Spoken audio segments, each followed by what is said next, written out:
subscribe for more.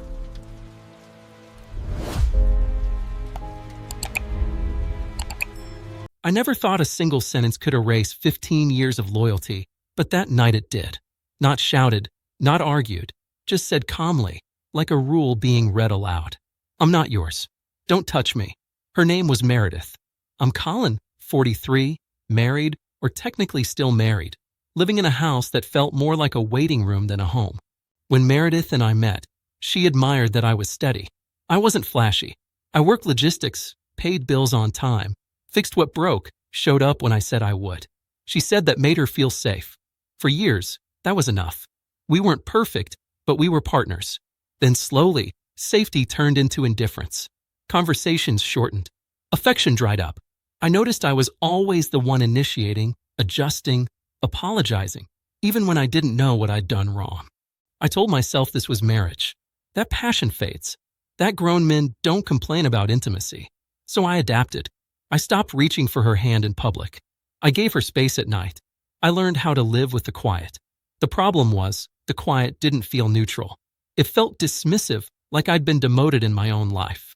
The sentence came on a Friday evening. We were hosting a small dinner, nothing fancy.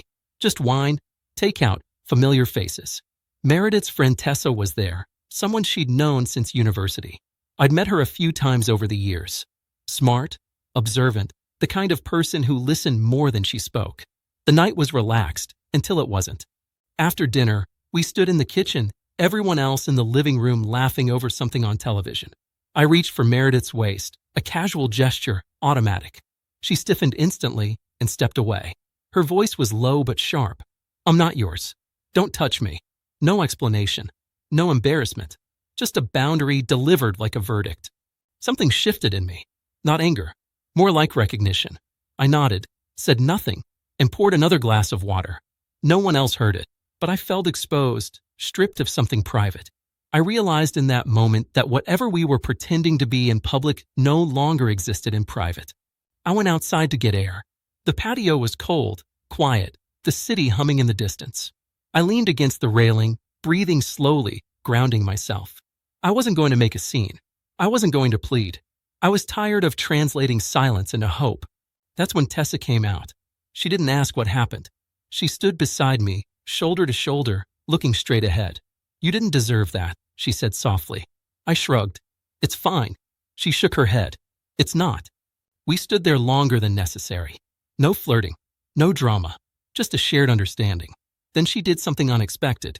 She stepped closer, not aggressively, not secretly, just close enough that her arm brushed mine.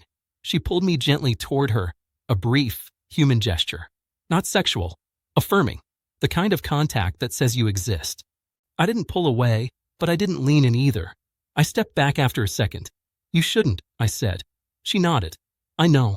I just wanted you to remember you're not invisible. That was the moment everything clarified. It wasn't about desire. It was about dignity. Meredith wasn't wrong to set boundaries. She was wrong to strip mine away without care. The contrast was impossible to ignore.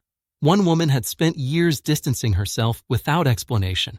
Another offered basic respect without asking for anything. The rest of the night passed politely. Meredith barely looked at me. Tessa left early. When the door closed behind the last guest, the house felt hollow. Meredith went to bed without a word. I stayed on the couch, staring at the dark television screen, replaying that sentence in my head. I'm not yours. By morning, the decision had already been made, quietly, internally. I wasn't leaving because of another woman. I was leaving because my marriage had become a place where touch was treated like trespassing, where loyalty was expected but intimacy was optional, where I was present but not wanted. I packed a bag after she left for work. Nothing dramatic. Clothes, toiletries, laptop. I left a note, short and clear. I won't stay where I'm not allowed to exist. Then I locked the door behind me. I didn't go to Tessa. I went to a hotel near the airport, neutral ground. That mattered to me. This wasn't an escape. It was a reset. My phone stayed silent for hours. Then one message from Meredith. You're overreacting. I didn't reply. For the first time in years, my chest felt light. Not happy, not relieved, just unburdened. I realized how long I'd been carrying the weight of someone else's withdrawal, mistaking endurance for love. The betrayal wasn't that another woman showed me kindness. The betrayal was accepting neglect as the price of staying married. I don't know what happens next. Lawyers, conversations, consequences. That will come. What I do know is this. When someone tells you you're not theirs, believe them. And when someone reminds you that you still matter, don't confuse that with temptation. Sometimes it's just clarity arriving when you finally stop asking for permission to feel human. In the days after, I replayed moments I had ignored, canceled plans, flinches I pretended not to notice, silence I translated into maturity. I saw how I had negotiated myself smaller, confusing patience with commitment. They are not the same. Commitment needs reciprocity. I wasn't asking to be owned. I was asking to be chosen. Some men stay because leaving feels like failure. I stayed because I thought leaving meant I hadn't endured enough. Now I know staying too long can be surrender. Respect is quiet. You feel it in consistency, not declarations. When it's gone, love becomes a habit. And habits, once recognized, can be broken without shouting, blame, or permission from someone who already let go.